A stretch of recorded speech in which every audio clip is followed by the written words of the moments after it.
Okay, so what we're going to look at is whether Alexander II was successful in modernising Russia before his death. And it will normally be in a statement where you have to say agree or disagree.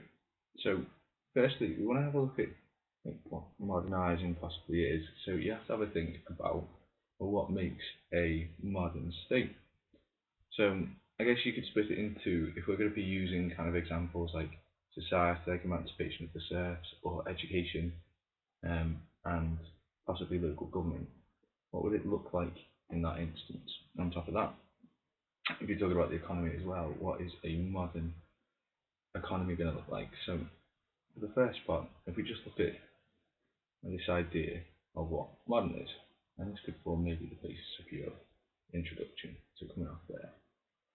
Now, if you think of a modern state, first of all,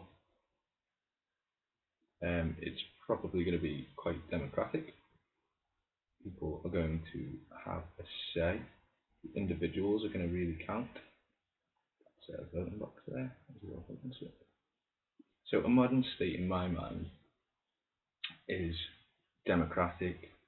People's voices are heard, and the reason for that is because um, you need the opinions of vibrant and engaged people who have good ideas about how to innovate and improve. If you want to really have a modern state, then you need the input from as many gifted entrepreneurs and educated people as possible. So a modern state looks a little bit like that. I mean, if you have a look at the British example, you've got hopefully politicians who are from important areas of society, say doctors, teachers, judges, and as a result, they can make the state make better decisions, faster decisions, usually because they're more experienced and can do so. If you look at society, I guess the things you'd be looking for um, is freedom. Uh, so I'm going to draw here. Right, there we go. That's it. We're done. It's flying. Now, society is supposed to be free, and that can work in a number of different ways. Firstly, um, in a modern society, you'd like universal education, um, as there's this real feeling that every individual deserves that education, is important. In liberal modern societies, you'd expect people to be able to flourish. There should be social mobility, which means can people kind of start quite low in society, maybe as a peasant, and move themselves up to anything they want to be? Is there that social mobility? Because in most modern states, there would be that. There would be people who can start out from any background and flourish and succeed through either education or through having roles within the state to fill and progress. I guess the final area to look at would be the economy. I mean, you've got to think, what would a modern economy look like? You're probably talking of relatively high levels of industrialization. That's a factory. They have relatively high levels of industrialization.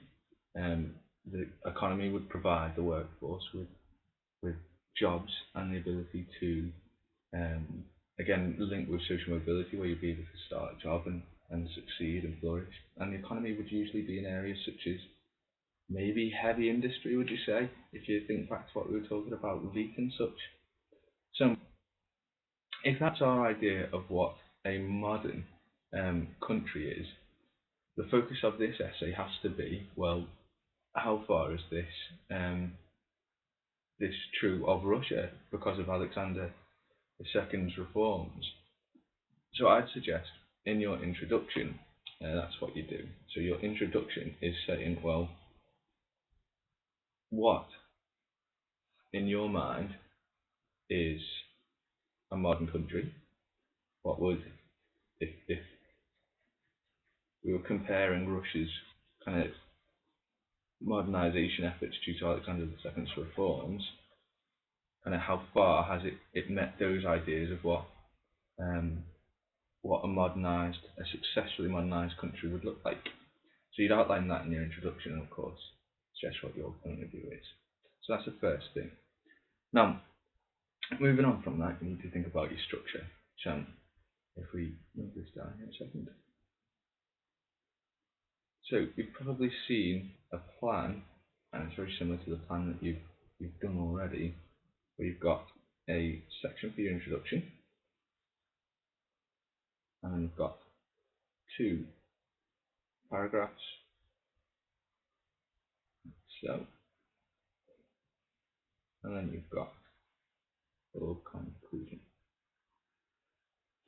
So we've already spoken about what goes in your introduction. That's there. That's where you're outlining what you think a successfully modern country looks like. So let's have a look at the rest of your plan. Now, I'd like you to argue that maybe Russia was not so successfully modernised. And that's for a number of reasons. Firstly, the intention really was never to modernise. It was only really to secure his authority still. So I'd get you to start with our view, stick with our argument first. So in this box, in this first paragraph, you're looking for evidence that suggests that Alexander II was not successful. And this is your argument.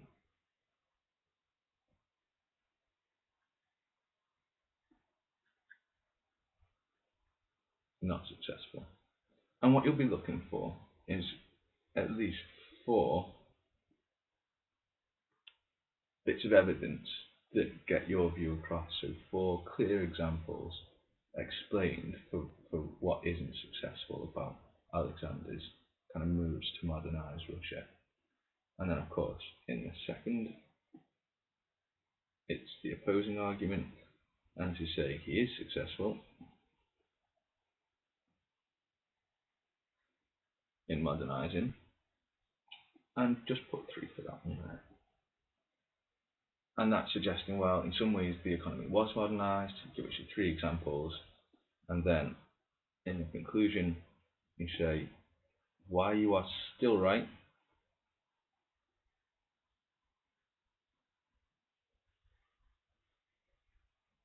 and you can have like a final piece of evidence, or like a drop the mic moment. It's a mic there. Check that out. Not great, but you get what I mean. Where you suggest why Russia isn't modernised. So, for example, you could talk about the fact that your intention, or the intention of the Tsar, was that he was never intending to modernise in the first place. That wouldn't be the case. Russia would always fail to modernise because the Tsar's intentions were never to do that. Or you could link to a bigger point in your conclusion, which is, if we're wanting a modernised economy, if we're wanting a modernised society,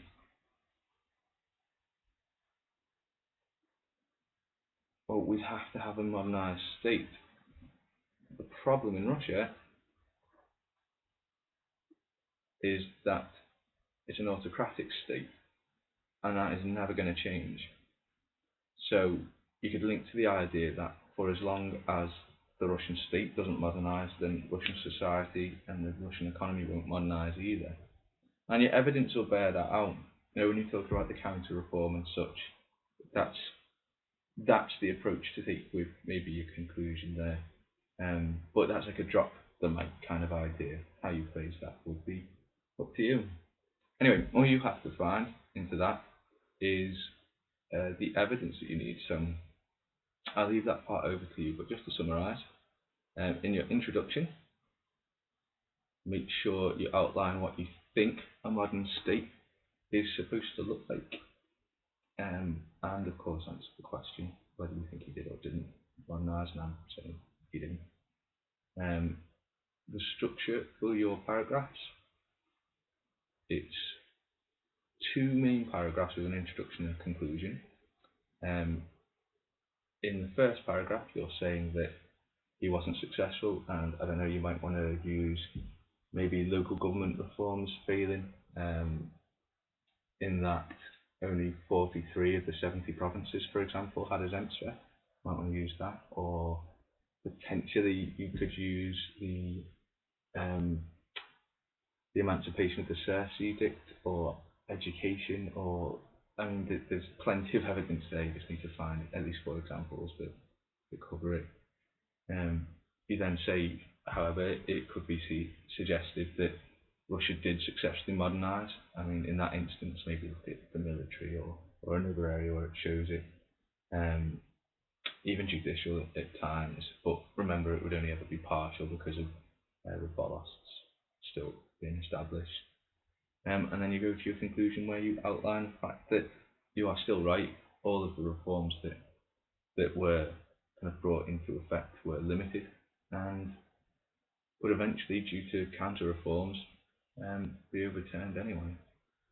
And then in your conclusion, the drop the mic point is, well, Russia was never going to successfully modernise, because either the Tsar was never intending to modernise because he was just trying to preserve his power, or you can have the idea that it was never going to modernise because structurally the idea of having autocracy means the state's never going to modernise because it's preserving itself.